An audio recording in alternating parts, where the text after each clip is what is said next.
So many of the women that I work with are in this season where they are managing incredible teams and building these beautiful careers. They have aging parents, but also kids at home that they are raising. And between all of these different things, they're also trying to stay healthy, live their lives, maybe even enjoy a cup of coffee every once in a while. So the question is, how are they balancing all of this? And also making sure that their kids, in particular for today's episode, have every opportunity that is available to them. More specifically for our conversation today, college.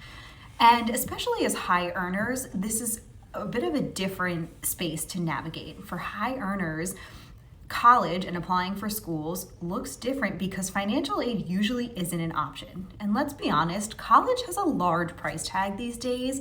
And when we are building financial plans at Tanis Financial Group, we actually use, on average, changes from client to client, but on average we use a 6.3% rate of inflation every year because that is what we have seen that college tuition costs are growing at. And that includes things like books, room and board, meal plans, all of that is packaged in there.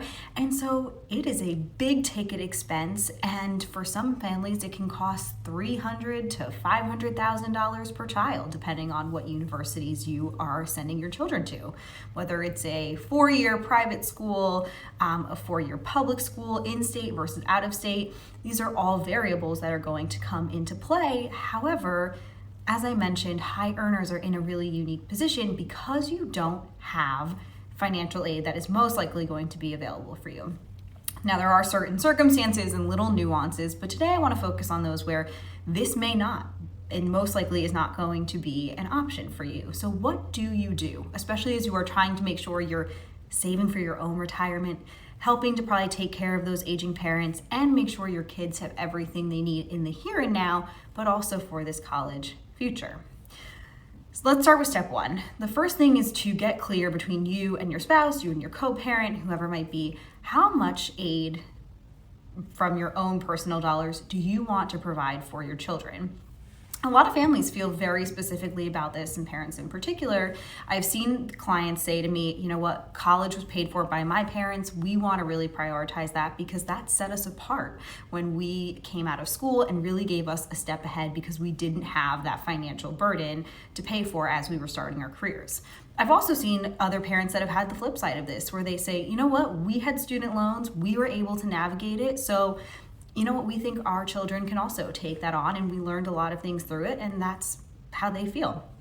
There's no wrong or right answer. You could also find yourself in the middle where you say, you know what, we're going to provide as much as we can afford to, and that's when we work through a financial plan to figure out what that sweet spot is, but we're going to provide as much as we can afford to, and you may even then decide once your children graduate college if your financial situation has shifted or if you just take on this decision. You may then decide to say, okay, we're actually going to help them pay off the student loans, and this may help from a cash flow perspective.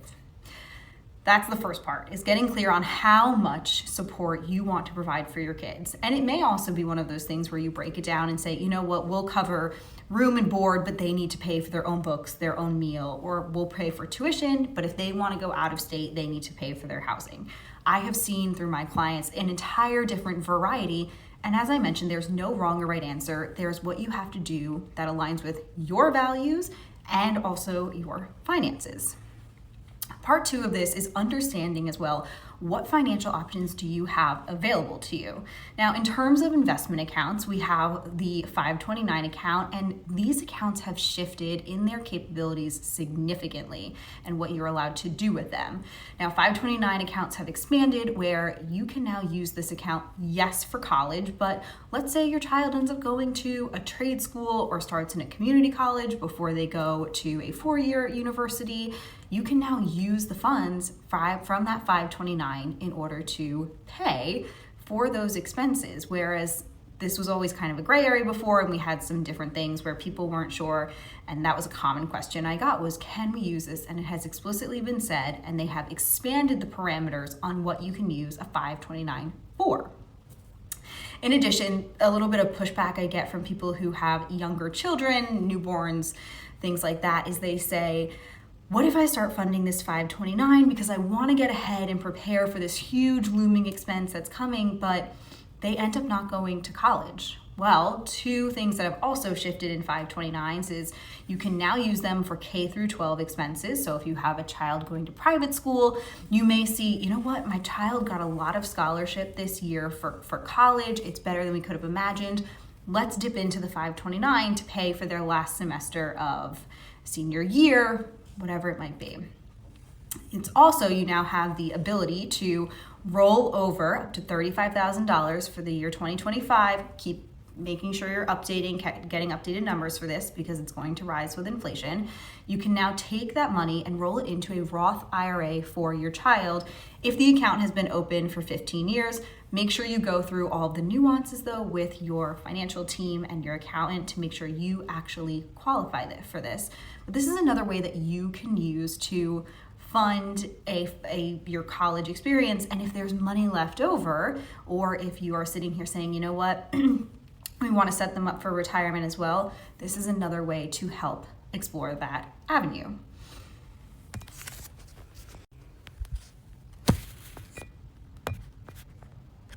Another financial option is using something like a UTMA or a UGMA account. And these are essentially investment accounts that you set up with the intention that they are going to a minor child. You're opening it for this minor child. The difference here is that you aren't going to get the same tax benefits as a 529. So your contributions, they will not grow tax-free. Anything that you will take out of that account is going to have tax implications. So make sure you work with your financial team on that. However, you don't have the same restrictions. So let's say college ends up not being as big of an expense as you expected. Rather than having to take a penalty or roll it into a Roth IRA, you can take that money out and say, okay, we're going to use it for whatever expenses you decide in your life. That's another option that you can use to explore and pay for college expenses that way. Once again, though, you're not getting those deductions on either your taxes if you live in a state where that's available to you, and that tax-free growth if you're pulling it out for the college educated expenses. But as a recap, less restrictions. The third option is using cash flow. I've seen people who sit there and they say, you know what, we're just going to try to pay as much of it as we can out of cash flow year by year. For people who get large bonuses, they then sit aside and they say, you know what, we are going to take that lump sum bonus every year, and that's just going to get earmarked for tuition, and we're going to figure out the rest, whether it's between loans or other cash and savings that they have, and that's how they are funding college tuition. Another option is then exploring things like academic scholarships, grants, and those are not just at the school level. I have seen people that have applied for them through their towns, local organizations, state organizations, and this is a great way too to get additional funding in there. Make sure you check all of the terms and conditions, that it's not a loan, but rather a grant and something you don't have to pay back, unless that's an avenue you want to explore. But make sure you know nuances of what you are being gifted and granted, and if there is an expectation for you to gift any of that back. Now, I want to wrap up today's episode with how do we balance that with making sure that you are also saving for your own retirement, especially because college feels like it's coming up so quickly. 18 years feels like it can fly by. Your retirement then can seem so far away, so it's easy to push that off. And one of my favorite phrases is that you can't fill from an empty cup. And if you are not prioritizing you and your retirement, you're not going to be able to serve your family the best you can. And keep in mind that when you are saving for any goal, it's not an all or nothing game. And by that, I mean, it's not that you have to just save for retirement and just save for a 529. We need to be strategic in how are we maximizing every option that we have and balancing what are we putting into 401ks? What are we putting into 529s? And I'm not spending too much time on specific amounts because it's going to vary from person to person and life situation from life situation.